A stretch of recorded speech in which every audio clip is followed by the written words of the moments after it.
R9 న్యూస్కి స్వాగతం.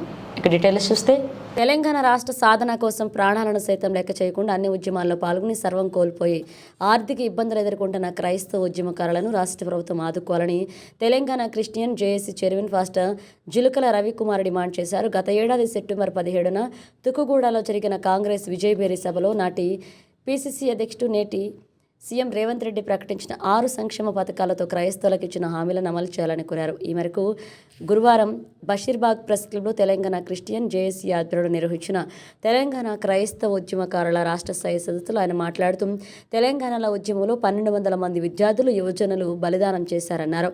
Telangana JAC ఇచ్చిన ప్రతి ఉద్యమంలో క్రైస్తవులు పాల్గొని అరెస్టులకు లాఠీ చార్జీలకు గురైనారని, ఉద్యమం కోసం కోట్లాది రూపాయలు ఖర్చు చేసి ఆర్థికంగా ఎంతో వెనుకబడిపోయారని ఆవేదన వ్యక్తం చేశారు. ఈ సమావేశంలో రాష్ట్ర Christian finance corporation chairman Deeva John, Madhya Pradesh రాష్ట్ర మాజీ డీజీపీ కూచిపూడి బాబురావు తదితరులు పాల్గొన్నారు. అదేవిధంగా చెలో అసెంబ్లీ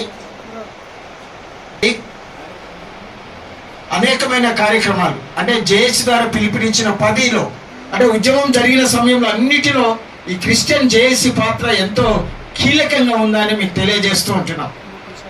గడిచిన 10 సంవత్సరాల ప్రభుత్వంలో తెలంగాణ రాష్ట్రం ఏర్పడ్డాక మా క్రిస్టియన్స్లో కానీ జేఏసీలో కానీ ఈ 4 కోట్ల జన సమూహంలో ఆశలు నెరవేరుస్తామని ఎంతోమంది ఆశించాము. కానీ గడిచిన 10 సంవత్సరంలో ఏమి కాలేకపోయినప్పటికీ ఈ తెలంగాణ క్రిస్టియన్ జేఏసీ సేవకులు సేవకురాలు అందరూ కలిసి ప్రార్థన చేసినాము. ఏదో ఒకటి మాకు మేలు జరగాలి, మేము చేసిన పోరాటానికి ప్రతిఫలం రావాలి, మా ఆశలు నెరవేర్చాలి, మా ఆకాంక్షలు నెరవేర్చాలి.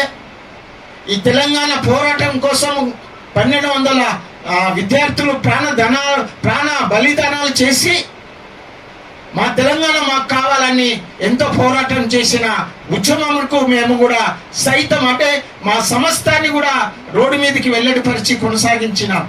కానీ 10 సంవత్సరాల్లో ఏది గడవలేక నిస్సహాయ స్థితిలో సమస్తము మిగిలిపోయింది. అంటే ఈ సందర్భంగా ఈ వచ్చిన కాంగ్రెస్ ప్రభుత్వానికి తెలంగాణ క్రిస్టియన్ జేఏసీ ద్వారా మేము ఒక డిమాండ్ చేస్తూ ఉంటున్నాం. అంటే 2023 సంవత్సరము సెప్టెంబర్ 17వ దినమున తుక్కుగూడలో కాంగ్రెస్ విజయభేరి సభలో 6 గ్యారెంటీలతో సహా కొన్ని సంక్షేమ పథకాలను వాళ్ళు ప్రారంభించి ప్రకటన చేశారు. అంటే తెలంగాణలో మూమెంట్లో తెలంగాణ రాష్ట్రం కొరకు, తెలంగాణ ఆకాంక్ష కొరకు, తెలంగాణ రావడం కొరకు చనిపోయిన వారితో సహా ఉద్యమంలో పాల్గొన్న వారికి అందరికీ 250 గజాల స్థలంతో పాటు దాని నిర్మాణానికి కావలసిన ఖర్చు, వారికి ప్రతి నెల కావలసిన